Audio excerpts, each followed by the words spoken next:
রমজান শেষে ঈদের আনন্দে মাতার আগে একটি প্রশ্ন ঘুরপাক খায় অনেকের মনে। ফিতরা কত দেবেন, কেন দেবেন, আর না দিলে কি হবে?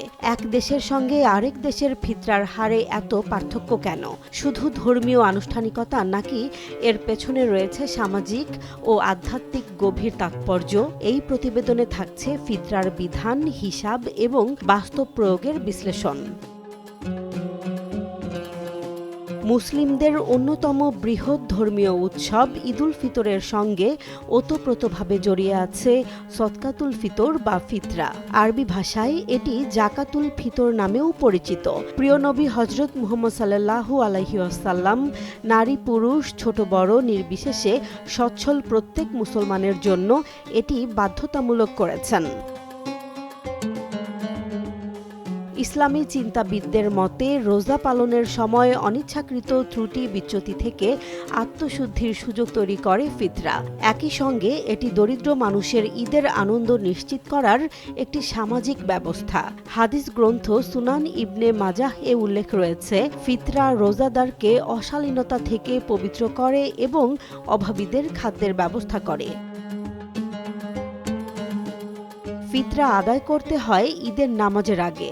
নামাজের পরে দিলে তা সাধারণ সদকা হিসেবে গণ্য হয়। ফিতরার নির্ধারিত মর্যাদা আর থাকে না, তাই সময়মতো আদায় করাকে বিশেষ গুরুত্ব দেওয়া হয়েছে। ফিতরা নির্ধারণের ক্ষেত্রে ইসলামে 5টি খাদ্যপণ্যের কথা বলা হয়েছে: আটা বা গম, যব, কিশমিশ, খেজুর ও পানি। প্রাচীন আরবের পরিমাপ পদ্ধতিতে অর্ধ সা এবং 1 সা হিসেবে এটি নির্ধারিত ছিল। গমের ক্ষেত্রে অর্ধ সা আর বাকি 4টির ক্ষেত্রে 1 সা।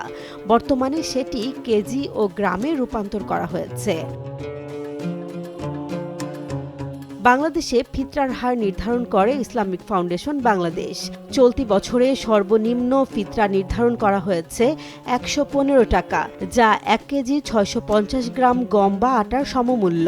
আর সর্বোচ্চ ফিতরা 2640 টাকা, যা 3 কেজি 300 গ্রাম পনিরের বাজার দরের ভিত্তিতে নির্ধারিত। ইসলামিক ফাউন্ডেশন দেশের বিভিন্ন বিভাগ থেকে বাজার মূল্য সংগ্রহ করে এই হার নির্ধারণ করেছে। একজন ব্যক্তি নিজের সামর্থ্য অনুযায়ী 5টির যেকোনো একটি পণ্য বা তার সমপরিমাণ অর্থ দিয়ে ফিতরা আদায় করতে পারবেন।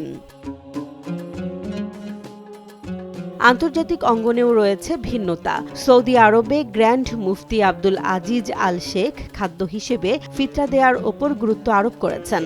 সেখানে নির্ধারিত হয়েছে 25 সৌদি রিয়াল। যুক্তরাষ্ট্রে ন্যূনতম $12 এবং যুক্তরাজ্যে 6 পাউন্ড নির্ধারণ করা হয়েছে। জাকাত ও ফিতরার মধ্যে মৌলিক পার্থক্যও রয়েছে। জাকাত সম্পদের নির্দিষ্ট অংশের ওপর নির্ভরশীল এবং বছরের যে কোনো সময় আদায়যোগ্য, কিন্তু ফিতরা নির্দিষ্ট অঙ্ক। সম্পদের পরিমাণ বাড়ুক বা কমুক নির্ধারিত হারই প্রযোজ্য। একজন কোটিপতি এবং একজন মধ্যবিত্ত দুজনকেই একই নির্ধারিত পরিমাণ ফিতরা দিতে হয়।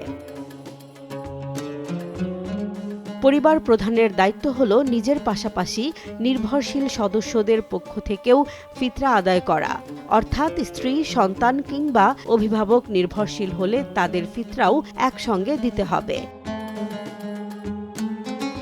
ফিতরা শুধু ধর্মীয় বিধান নয়, এটি সামাজিক ন্যায় বিচার ও সহমর্মিতার এক বাস্তব প্রয়োগ। রোজার আধ্যাত্মিক পরিশুদ্ধি এবং ঈদের সার্বজনীন আনন্দ নিশ্চিত করতে ফিতরা গুরুত্বপূর্ণ ভূমিকা রাখে।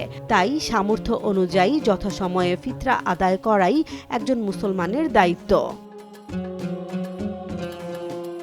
জেসমিন জাহান, নিউজ ডেস্ক, জনবাণী।